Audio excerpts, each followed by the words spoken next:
انا هروح من ربنا فين لو انا السبب؟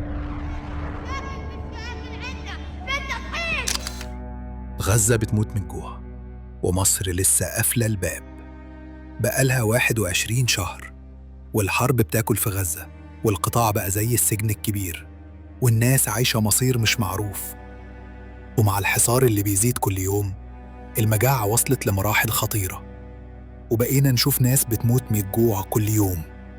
معبر رفح هو الرابط الوحيد بين غزة والعالم، بس من يوم ما الاحتلال الإسرائيلي سيطر على الجزء الفلسطيني منه يوم 7 مايو سنة 2024، والناس مش عارفة تدخل أكل ولا دواء. الإعلام المصري اللي قريب من السلطة زي أحمد موسى بيقول إن المعبر مفتوح من ناحية مصر وما اتقفلش. افهم منك ليه؟ احنا من عندنا المعبر مفتوح، من عندنا معبر مش مقفول، لكن الناحية التانية ملناش علاقة بالناحية التانية. بس يا ترى الكلام ده حقيقي؟ هل الغزاوي اللي واقف بالساعات قدام البوابة شايف نفس اللي بيتقال في التلفزيون؟ قوافل المساعدات واقفة طوابير، وعشرات الأطنان من الأكل والدواء واقفة على الجنب المصري من المعبر. الأونروا لوحدها عندها أكل يكفي كل أهل غزة لأكتر من 3 شهور، وكل ده موجود في العريش. وفي نفس الوقت مسؤولين مصريين قريبين من السلطة بيقولوا إن مصر ما تقدرش تفتح المعبر كله علشان ما تدخلش في حرب مع الاحتلال، وإن المشكلة من الناحية التانية. ناس كتير بتسأل ليه مصر مش بتستغل الجزء اللي معاها من المعبر؟ ليه ما تخليش المنظمات الدولية تدخل المساعدات وتحمل الاحتلال المسؤولية عن اللي بيحصل؟ بس بدل ما يكون في ضغط حقيقي على إسرائيل علشان تفك الحصار، إحنا مش شايفين أي تحرك دبلوماسي جاد يغير الواقع.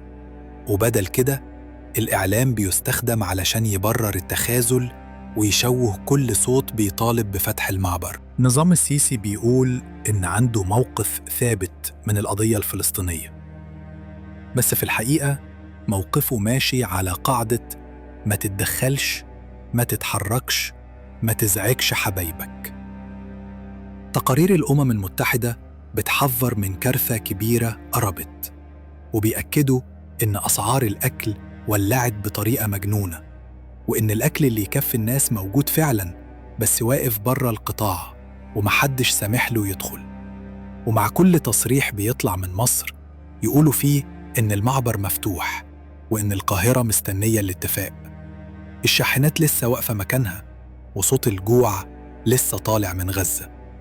وفي الوقت اللي المفروض مصر تكون فيه شريان الحياة، بقى معبر رفح شريان مسدود في وش أهل غزة. المسؤولية مش بس على الاحتلال اللي بيستعمل الجوع كسلاح، لكن كمان على كل واحد يقدر يتدخل وينقذ أرواح وسايب الناس تموت وساكت. بقول لكم يا مصريين لازم تعرفوا إن معبر رفح لم يغلق أبداً، لم يغلق أبداً.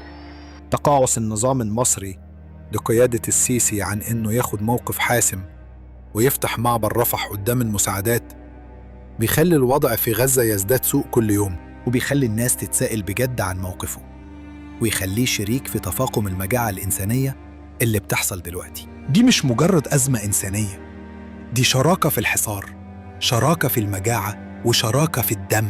أنا هقول لكم كلمة صعبة أوي، أنا هروح من ربنا فين لو أنا السبب؟